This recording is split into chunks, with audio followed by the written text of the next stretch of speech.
We are providing our 2023 NFL Team Power Rankings, counting down from 32 to 1. In this video, we'll reveal 24 to 17 all the teams you should be a little wary of picking in NFL survivor pools unless they have the perfect matchup.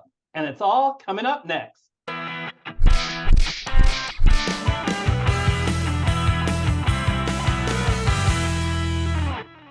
Hello, everyone. I'm Eric Lee. And I'm Gary Kurtzman. And I'm Michael Wiley, and we're the Fantasy Football Consultants here to talk to you about what we believe to be teams 24 through 17 in terms of power rankings. And we did a show on the bottom 8 as well. If you'd like to view that, click below in the description. You can see that here on the screen. But those teams in alphabetical order, you have to watch the show to see how they showed up in our ordering, are the Arizona Cardinals, the Houston Texans, the Indianapolis Colts, the Las Vegas Raiders, the Los Angeles Rams, Tampa Bay Bucks, Tennessee Titans, and the Washington Commanders. Eric, what do we got in store today? All right, at number 24, the countdown begins, is the Chicago Bears. They should be happy to be in the show, guys, because they were the worst team in the NFL last year.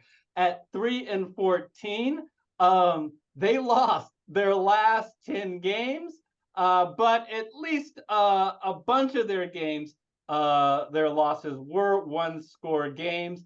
Michael, you hated this team. I think the only thing, so yes, they are currently they're making all the right steps to eventually become an NFC North contender, which is becoming more and more of a disappointing division. I think Justin Fields showed a lot of promise behind what really looks like a much improved offensive line. But defensively, there's still a lot of room to improve. They brought in Matt Eberflus, if that's I said that right, from the Indianapolis Colts who's a defensive coordinator to try and attack that. I'm not sure the Colts defense showed the talent that Matt brings to the table. So I just think this team is still a ways away. They're in this rebuild mode. I'm surprised you guys ranked them as high as you did. So I'm going to let you guys defend how high you ranked them, because it was because of you that they got into this show. I would have had them in the prior show. All right, I'll try. Okay, so I guess we're going to find out is how good is Justin Fields, right? Because the question was, did he not have enough weapons around him to be a good passing quarterback? He was tremendous running the ball. And they've got him some of those weapons, right? They got a true number one wide receiver in DJ Moore, a part of that trade away for the first overall pick. He did not have an offensive line last year. I mean, they led the league in sacks given up, but they did pick Darnell Wright with their second round pick, which will help in the line.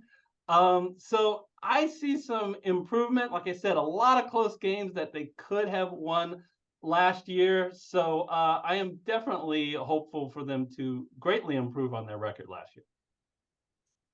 I think that Justin Fields' best comp in the NFL isn't even in the NFL. His name is Colin Kaepernick, and that's a problem if you're a Chicago Bears fan. I think Justin Fields wasn't the leading rusher for quarterbacks and in the top 5 per game rusher in the NFL, and that includes running backs, for crying out loud, right? He wasn't doing that because his offensive line was atrocious and things broke down. He's doing it because he's a planned runner, right? And honestly, in the NFL, your weaknesses get exposed.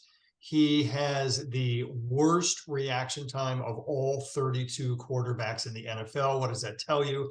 It doesn't just tell you that he's slow to release the ball. It tells you that he has a trouble reading defenses. Okay. If you have a quarterback that has accuracy issues, because he did in college, he still does in the pros, and he has a hard time reading the defenses and processing information, again, last in reaction time in the NFL among quarterbacks, that's a huge problem. You can't paper that over with a second-round offensive line draft pick. You just can't. I think you were on my side, though, right, Gary? Not anymore. I'm a turn killer. I'm Team Wiley. And by the way, don't expect their defense to bail them out, because they were literally the league worst last year. 32. Why were they 32nd? Because there aren't 33 teams in the NFL. That's why they were 32nd. This team is atrocious. I'm sorry. It's just not good. I think it probably should have been in the last show, and they're god darn lucky to be in this show. Okay, sorry, folks from Chicago. At number 23 is probably one of the teams that we had the biggest disagreement on, because I did not think we were going to be talking about this team for a while. But because of you guys, at 23 is the Atlanta Falcons.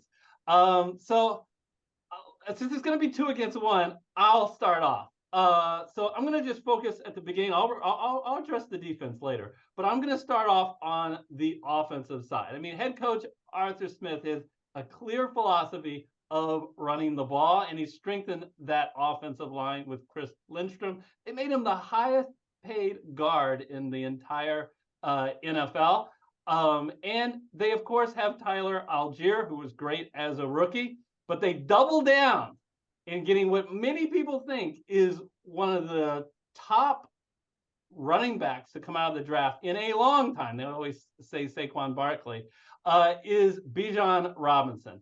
And I think that they're going to use him, of course, as a running back, but they're going to use him in the passing game. They're going to line him out wide, still with Algier in the game. And they just got a bunch of young, great playmakers. Drake London was very good in his rookie year. Kyle Pitts, I mean, this guy is a clear talent. I know that anybody who had him on the fantasy last year were very frustrated by him, but he was a 1,000-yard receiver in a running back. He's a lot of talent, 6'6". One day, guys, they'll figure out how to use him around the goal line, because they should. So I'm high on the Atlanta offense. Or am I just high? What do you guys think? Yeah, damn, you used my line, Eric. That's a real shame.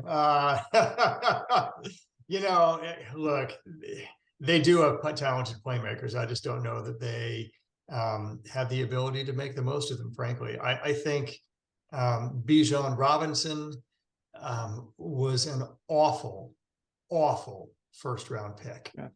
It would have been a good pick for a different team, but not for a team that had Tyler Algier. And one of the things to remember about running backs is this. If you take the running backs that were picked, and this is over the last like 25 or 30 years, okay?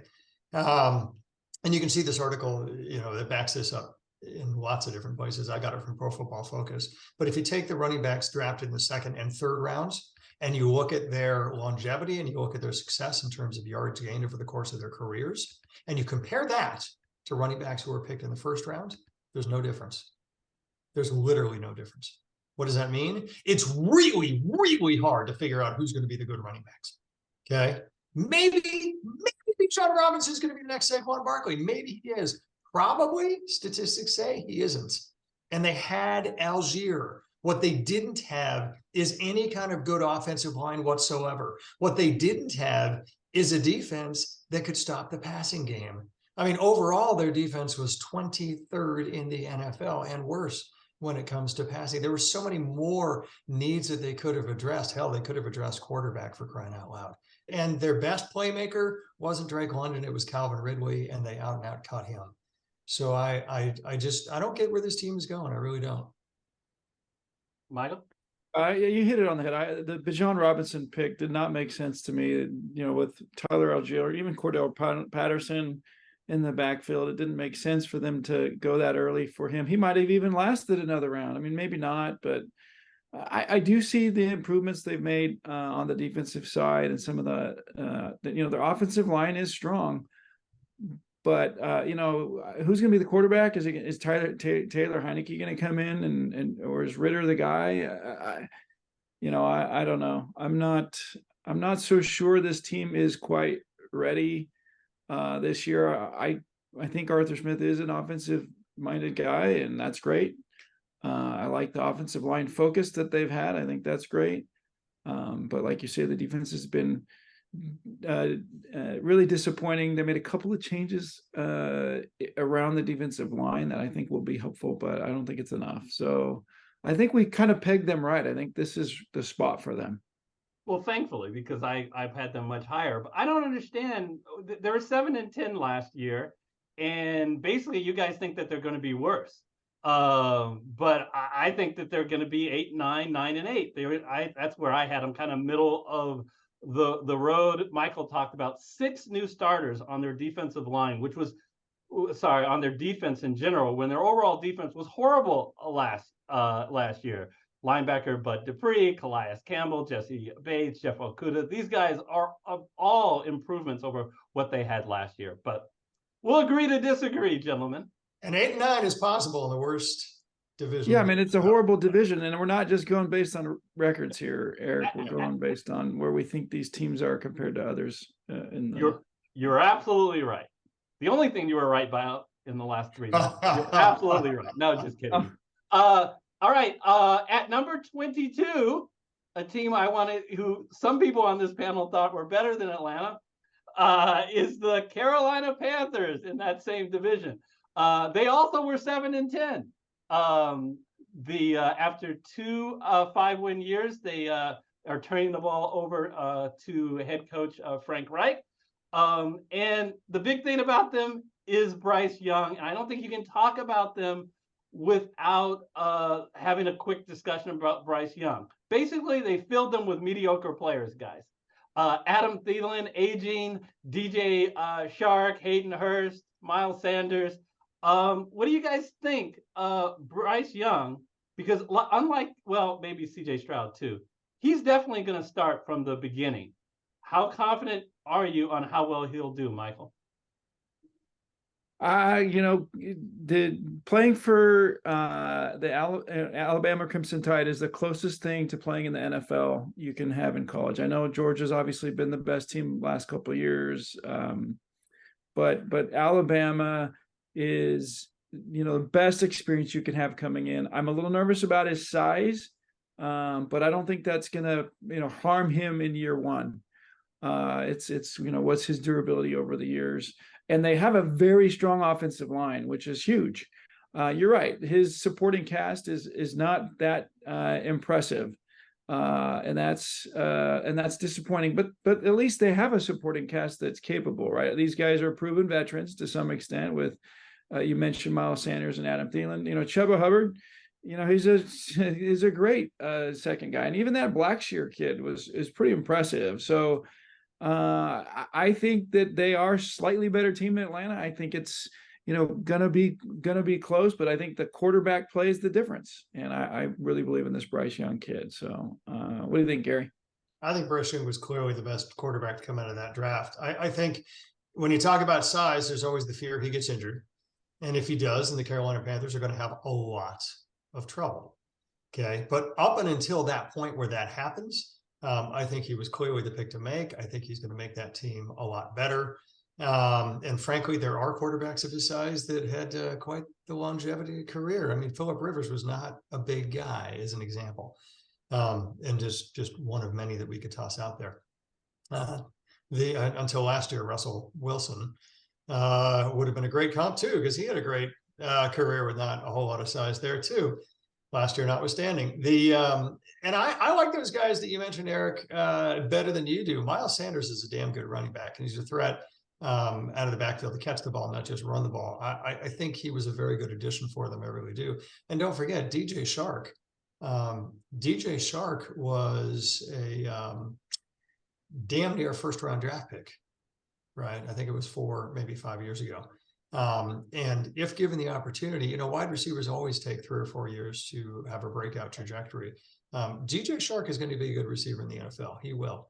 I think that they did enough to make some improvements that they're going to be decent. Are they going to be better than decent? Maybe not. The fact of the matter is they have the 20th ranked offense and the 19th ranked defense. They're just incredibly consistent across the board. But they got better in offense, and they got better when it counted. Their defense, if it can just maintain that middle of the pack ranking, I think their offense is going to improve. And I think, quite frankly, they're the odds on to win that division. Now, Gary, I didn't say that these guys were horrible. I said they were mediocre. And to me, all those guys, especially as a group, are mediocre. They're mid-range, number 1 wide receiver, number 2 wide receiver, tight end, and running back. You think Miles Sanders is one of the best running backs in football? I think that Miles Sanders was a real improvement. I think DJ Shark is a very good receiver, and I think they finally got somebody who can throw to him. I think Young is the linchpin of the whole thing. This offense is going to improve. It is very definitely going to improve. As long as the defense doesn't regress, that's all it's going to take to win the division. That's the bottom line.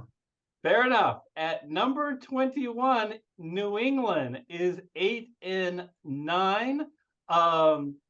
Gary, I'll kick it right back to you. The New England Patriots, how do you see them this year? Man, you never want to bet against Bill Belichick.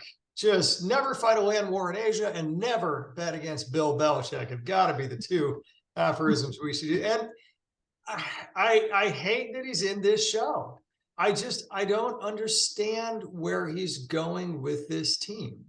I never thought Mac Jones was the answer. I still don't think Mac Jones. And with all respect, he came from Alabama. That's a great place to come from. I just don't think he's the answer. I think that they would 5 times more want to have Bryce Young than Mac Jones, for instance, if we talk about Alabama quarterbacks. And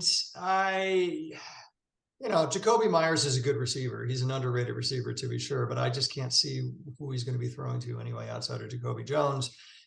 They don't have nearly as strong as an offensive line as they had in the past. It's not that it's weak, but it's totally mediocre, and they don't have a good running back to run behind it anyway. So I don't see this. I don't see where the offense is going. I'm surprised that Belichick hasn't done more to address it. They'll always have a good defense, but for the first time in a long time, they were ranked outside of the top 10 in the NFL last year. So there's work to do there too. I don't see enough from this team to make me think that Bill Belichick can vault them in the, top 50% echelon of the NFL teams. It's the bottom line. Yeah, I think I'll just add that if it wasn't for Bill Belichick, I'd rank this team lower. I really think that Christian Gonzalez kid out of Oregon is a huge upgrade at the cornerback position, where they've traditionally been strong. Matt Judon is still, there and going to have a big impact as well. I think that you kind of hit it right, Gary. In fact, I think even Bill Belichick's not sure about Mac Jones. Like, they have a little rift going on right now. Let's move on to number 20. Boy, talk about a team that got respect despite a 5-12 record. At 20 is the Denver Broncos. So as a Seahawks fan who was rooting against the Broncos all last year, so I watched them really closely, and they had lots of issues. But I will say, my man Russell Wilson definitely looked better at the end of the year than most of the year. For the first 13 starts, he only had 13 TDs. His last 2 games, he threw for 6 TDs, or accounted for 6 TDs. So that's good news. Also good news is that they've improved their offensive line. They spent $62 million on right tackle Mike McGlinchey and guard Ben Powers. And of course, Michael, you like to talk about coaches. You got to talk about the fact that Sean Payton is back. And it's not just because that Payton's a really good coach. He has had success with quarterbacks. Drew Brees, a smaller quarterback like Russell Wilson. He was 5-0 with Teddy Bridgewater and 5-2 with Jameis Winston, who was a nightmare with Tampa Bay before he came over, throwing a lot of interceptions. So do you think Payton, Michael, will help Wilson get back to the way he used to be, or at least closer to the way he used to be? Yeah, I for Russell Wilson's sake, I hope so. I mean, I think he's definitely past his prime. That was a mistake to make that trade. This was before, obviously, Sean Payton came in.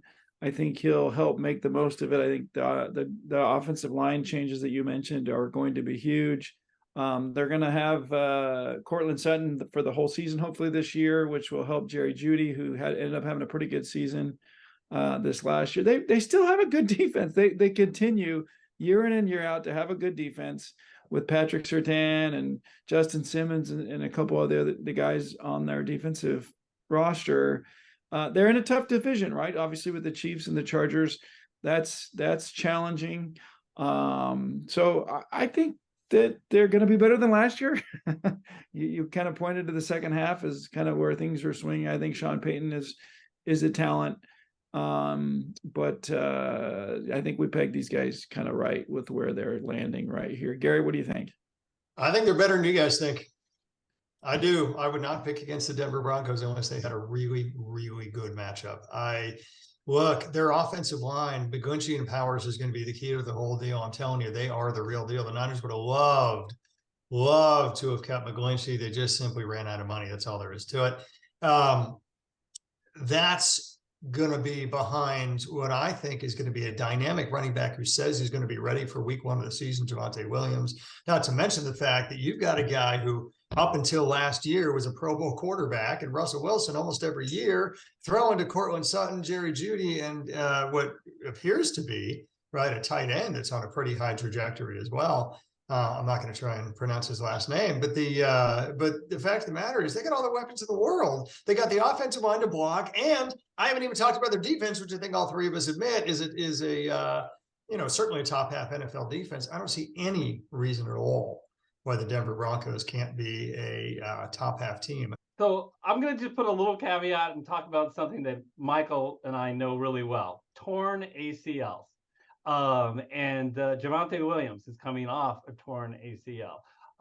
Cortland Sutton in 2020 has come off a torn ACL and really has not looked the same. Tim Patrick, the other wide receiver, is coming off a torn ACL. So it takes time and sometimes never for them to get back to the way they were. So I have that one little pause. Anything but you guys are old. People come back a lot quicker now. Hey, probably not quite as good an athlete as these guys do. I'll go on a little. Or have as good a doctors, our drugs. All right, at 19 is the Green Bay Packers at 8-9. Look, I could just talk a lot about a whole bunch of other things, but this is going to come down to the fact that after waiting behind Aaron Rodgers for 3 years, this is now Jordan Love's team. They still have the same running backs, Dylan and Jones. They still have their number 1 wide receiver in Christian Watson. I guess the question, and I'll throw it to you guys, how much confidence do you think you have in Jordan Love in this year taking over? Garrett? If you're going to me, I would say, if I was a teacher and I was giving a grade, it would be incomplete. I don't see how we answer that question. We simply haven't seen enough of Jordan Love. They never, just like Aaron Rodgers in his first 3 years in the NFL, they didn't give him the ball. I can't tell. Don't talk to me about preseason. Talk to me about regular season. We haven't seen this guy nearly enough. I have no idea. What I saw from him in the preseason was that he definitely got better. His first 2 years were atrocious. His third year wasn't. What does that mean? Potentially nothing. I don't know. I do think that, first of all, Romeo Doubs, I think, is a pretty damn good receiver. And my guess is by mid-season, he takes over for Watson as their number 1 receiver. But that means that they have a pretty decent receiving core. Lord knows they have a very good running back slate, right? With Aaron Jones, and they got an even bigger back to run at the goal line, right? Their offensive line has never been a problem. Their defensive line is downright good. They solved their cornerback issues. So they've got a lot going for them. But like you said, it all hinges on Jordan Love. And if he ends up being a decent quarterback, this is going to be a good team. If he doesn't, then they're going to have a ton of problems. Michael, I asked Gary to talk about the Packer QB, but he gave him no love. What's your thought about Jordan Love? Yeah, I mean, it is hard to say. I mean, I've watched him come in and mop up duty and, seen him, hit some targets when he's had to come in a couple of spots, but, didn't really get a good feel for what he was in college. I similarly am concerned. I think watching under Aaron Rodgers is huge, although Aaron Rodgers can be a distraction to the organization. And so I think that will be helpful to him. So I feel pretty good about his ability to come in, stronger than others who didn't have that ability to watch from the bench for years. So I have a feeling he'll come out pretty strong comparatively. And then who knows what we'll see after that. So it'll be interesting to watch those first few weeks. I wouldn't bet against the Packers for a few weeks, that's for sure. All right, at number 18 is the New York Giants. They were 9-7-1 last year in that very tough division. They even won a playoff game. But let's be real, folks. They were one of the teams that had more points scored against them in the regular season than they scored. They also spent $160 million for 4 years for Daniel Jones. As a Seahawk fan, feel like we got the bargain of the year when I see that contract for Geno Smith. They do have an improved offensive line. They have the Raider tight end, Darren Waller. So he does has some weapons. Look, this is going to be a team that I think is going to be over 500, but I am out on any thoughts of them being a serious contender to make the NFC Championship. I don't know that I'd go with making the NFC Championship, but I've got a little more positive take. I think anytime you've got Saquon Barkley running behind what is a pretty darn well-rated offensive line, you got a chance to win some football games. Not to mention the fact that I think Daniel Jones and Darren Waller is, if you're talking about fantasy parlance, a pretty darn good stack. I see why they paid Daniel Jones the money. I think that he has shown that he can recognize defenses and he can be accurate, and that'll get you a long way in the NFL. And he can escape the pocket if he needs to, because he's a top 5 rushing quarterback. They don't want him to be that Lamar Jackson type quarterback, where he's a plant, or Justin Fields for that matter. But he can escape if need be, and he's pretty accurate on the run, kind of like Garoppolo, as long as it's less than 20 yards. But that's probably okay when you're thrown to a tight end or a running back anyway. Who are probably going to be his top 2 receivers, quite frankly. And they have a good defense. They had a top 50%, top half ranked defense in the NFL. So I like these guys. They're in a tough division. They're going to lose some games against Cowboys and Eagles, because Cowboys and Eagles are damn good football teams. But without regard to their record, with regard to how talented they are, really good offensive line, really good running back, very solid quarterback, and a solid defense will win you some games. You think they're better than any more than an average NFL team, which is where we have our ranking here? You think they're better? Are they going to have a better record? I think they're going to be in the tougher division. Talent-wise, yeah, I think I can find more than 16 teams that are worse than the Giants. Michael? I don't disagree actually with that. I'm a big fan of Brian Daboll. He's just fun to watch. I think this addition of Deonte Banks at the cornerback position out of Maryland is a big deal for them. I think Thibodeau is huge at disrupting offenses as well. I think the big question mark is Saquon Barkley. Isn't he holding out still right now? Isn't he kind of trying to cause problems because he doesn't like this franchise tag? To me, that's the biggest question mark. And so if he's all in and willing to kind of put his body on the line, I think that they're gonna win a game or 2 against some of the top teams in that division to make it a little more disruptive. But yeah, they're in the toughest division in the NFC, and that's going to make it tough for them to have a great record this year. Wow. They're in a tough division. Let's talk about the same 17 who's in a really tough division. The Pittsburgh Steelers at 9-8. I am so impressed with this franchise. All they do is compete, and they never seem to have a bad year. They missed the playoffs for the first time in 2 decades, and that was despite finishing 6-1 to end the season and be over 500. Pittsburgh, Michael, what are your thoughts? Mike Tomlin is a star, right? Like his ability to keep, I guess, stars together is pretty cool. I think this addition of Broderick Jones to the offensive line is going to make a difference. I really like that as the first draft choice for them. George Pickens has turned out to be more impressive than I think people originally thought. Deontay Johnson is still a speedster and is finally catching the ball. And then they added Allen Robinson as well.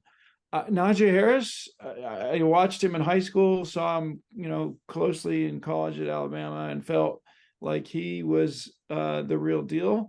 They kind of gave him a little bit more of a break this last year, which I think was helpful to his health. TJ Watt, probably best defensive player in the league. Their defense with Joey Porter being added, Joey Porter Jr., who comes from that stock, I think is going to be impactful as well. So watch out for these Steelers. Kenny Pickett's still coming along, but watch out for these Steelers. What do you think, Gary? I think it seems like every year they have a top 10 defense. It just seems like you can count on the steel curtain, or whatever the newest rendition of the steel curtain is, every year. And so you just need your offense to be good. You don't need them to be great. They have a good offensive line. I'm not a big fan of Najee Harris, to be completely honest. I think that they would do better, frankly, to make a switch, actually, or at least do a running back by committee. But I don't think you need a great running back when you have a really good offensive line, and I think that they do now. I think a lot depends on the continued ascension of not just Pickett, but also George Pickens as a receiver. He looked fabulous. God, I think I saw him on SportsCenter every week with some sort of acrobatic catch that dude was making. That's not everything. He needs to get better at route running. But when you got Pickens and Deontay Johnson, and you got, Pickett throwing to him, if Pickett can continue to ascend like quarterbacks should, right, from year 1 to year 2, then to year 3, and the same thing for wide receivers for Pickens, then they're going to be a good team.